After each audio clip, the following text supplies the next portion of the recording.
Welcome to Mix and Business Mom. Today we're going to look at some similarities between the tools that we need to sing and the tools that are needed to thrive as a good person, which is what we were trying to do with this channel. It's holiday time and everyone gets like, I don't know, that urge to unscrooge their life, I guess, and to like live your best life. And that's been a struggle for me this week because I've been sick and the kids are home from school. And I always, generally speaking, have the urge to improve myself because I have that type A personality and that people pleaser personality. And I was raised by a perfectionist and someone with OCD tendencies. So I want to try to do my best without going crazy. And to use a buzzword or to use a word that's triggering, but like, mental challenges can really hinder your success, and like if you're not motivated, there's that huge tendency to just stop doing everything that was causing good positive change in your life. So Picasso said action is the fundamental key to all success, but Rachel says that vision, consistently believed and hoped for, is the key to motivation. And I know a lot of our big name gurus like Mel Robbins and things, they don't think that motivation is important. Well, I'll tell you what, it's important to my kitchen because my kitchen has been an utter disaster. It's important to my face because I've been breaking out since I haven't been paying attention to my skincare regime. And to me, it just seems like, you spend 90 days doing all these wonderfully good things and then you can undo it all in a week. We often can't see the end result. We can only see all of the chaos that's happening this day. So I want to try to give you a little metaphor to help you step back. And that metaphor has to do with singing. So the metaphor we're going to be drawing is how using the tools that we use to make our singing voice better is similar to using the tools that we can use to become a better person and implementing them. You don't have to do it. You can still sing, you can still live without doing all these habits, but it just makes life easier. So the tools that we use in singing to make singing easier, you can see in the video, which I'll remind you of in one of the upper quadrants of the box here, are placement and exhale and inhale. And I wanted to get a little bit more specific with those because that's only 3 things and people use a lot more than 3 things to sing. So later in the video, I'll give you an example of how to sing with proper placement, with an open mouth, with a lifted soft palate, with a dropped tongue, and how to care for your throat using the adjacent facial muscles to do most of the heavy lifting for you, okay? That will make a little more sense later when you watch it in action. Yes, I will sing for you, despite the fact that my voice is not 100% today. Exhale with relaxation. Inhale with relaxation, and apply those things to your singing and see if that phrase gets better. The key correlation that we can draw from this metaphor into our daily lives and daily things that we have to do is, do those things that I have to do make my life easier? The book that I was reading, How to Keep House While Drowning, she talks about how if you do something for yourself that you're going to appreciate that you did it tomorrow. Or like with my skincare, how I'm gonna appreciate in a month that my skin doesn't, like that I don't have to do triage on certain areas of my skin, then that's better for me. That boosts my esteem later. So the things that we know how to do that are hard to apply, these tools in our everyday toolbox as a mom or a businesswoman or a sick person that's trying to get well, is clean, declutter, use some self-care, brush your teeth, wash your face, forgive. That was a transformative YouTube video that I did about 4 weeks ago. And I will show that up there somewhere and you can click on it, and you have to forgive yourself. You have to use some grace. Number 5, lean into your good friendships. And that was just last week's video. And so we're going to talk about those tools, and we're going to take a look back at some of the things I did earlier in the year, and hopefully you were doing along with me, that that do affect us, that are basically caring for ourselves for later. I'm trying a new thing that I've been working my way up to called a 5-minute morning.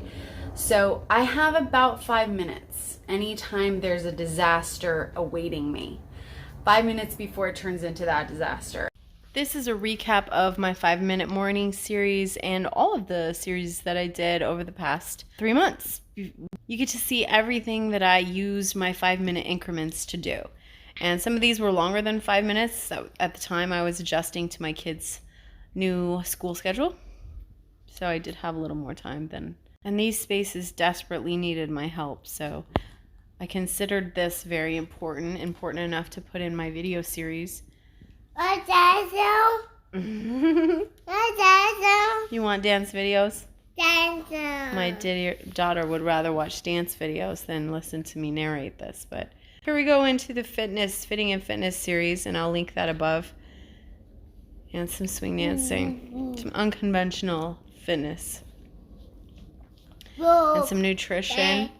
I feel like one of my best videos, my mom liked this video the best because it had a whole bunch of recipes in it.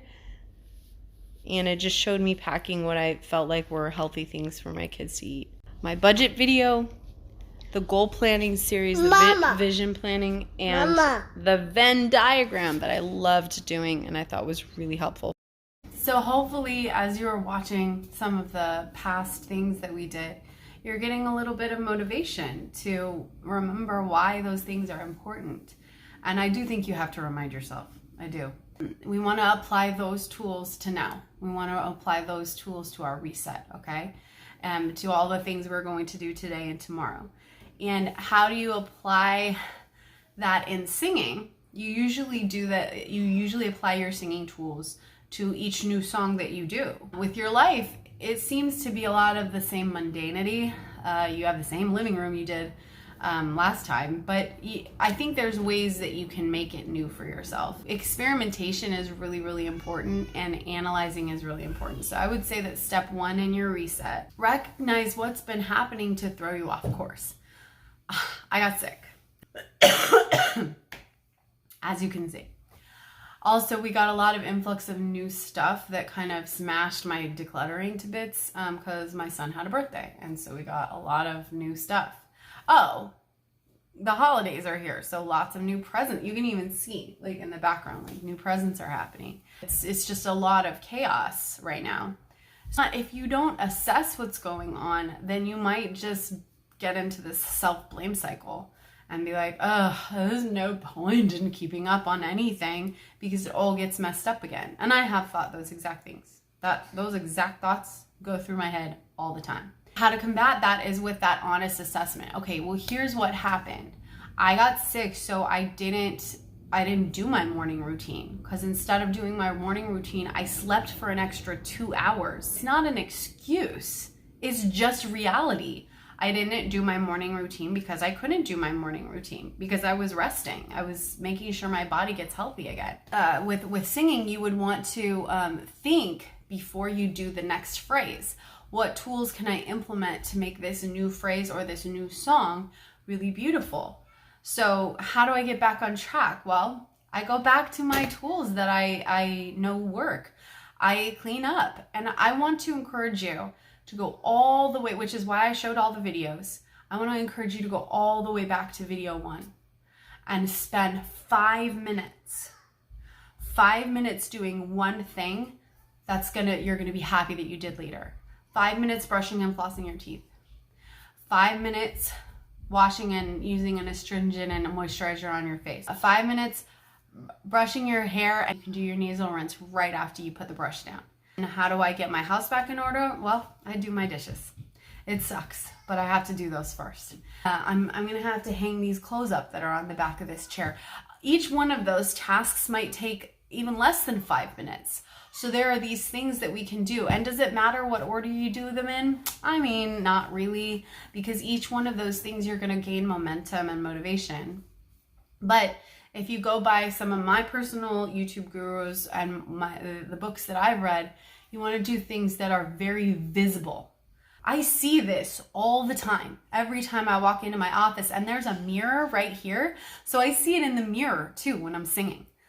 With my husband, I know that if I clean my office, he won't care. So if I want to do something nice for him, then I clean the front room because that's where he spends most of his off hours. Okay, and the kitchen is really important to him, the cleaning kitchen, which is why I did the dishes first, because he cooks. You don't have to write a list to prioritize those things. You just have to think for a second. Just like in singing, you don't have to go down your checklist, like actually write it out and by hand or write it out on your computer and go down, am I open? Is my tongue down? Is my soft palate lifted? Is are my facial muscles engaging? You don't have to do all those things. You just do them in your head and then think before you place them. So think before you just, get up and start doing stuff. And that thinking is part of the motivation. When I do that, when I spend 5 minutes, future me is going to be so much happier. Future me is going to be like, thank you, past self. I went off script a little bit.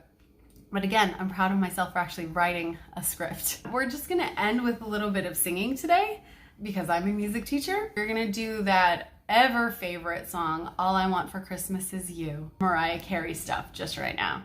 Okay, so watch that and then feel good and go about the rest of your holiday season with a little bit extra boost. Thank you. Okay, stick around. I'm gonna sing.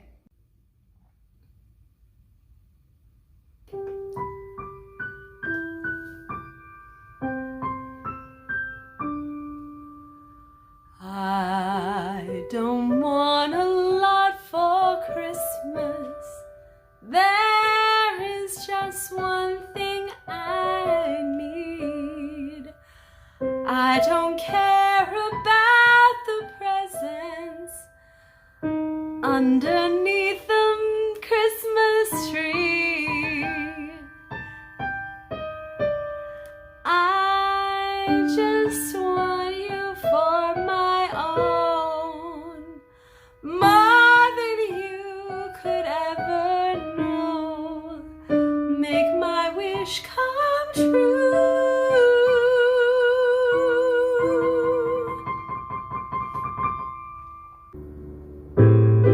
All I want for Christmas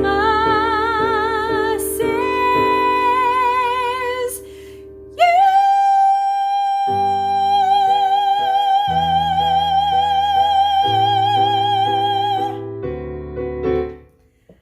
And if you want to make that sound better, all I want for Christmas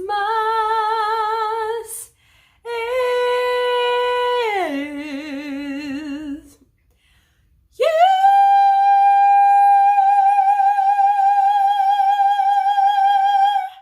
So with a little bit of imagination, I made the slide more poppy and then did the high note with what felt like more vibrato to me. But you can always change it, do a different technique or a different, use different facial muscles to change the style of it. All I want for Christmas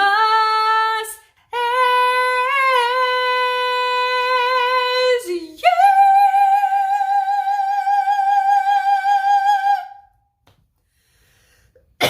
So, with a broken voice, or at least one that's been severely impaired for the last few days, and just some technique, I can still feel better about my singing skills. And with jumping back into your habits and your derailed plans and goals, you can feel better about what you're trying to accomplish too. So good luck.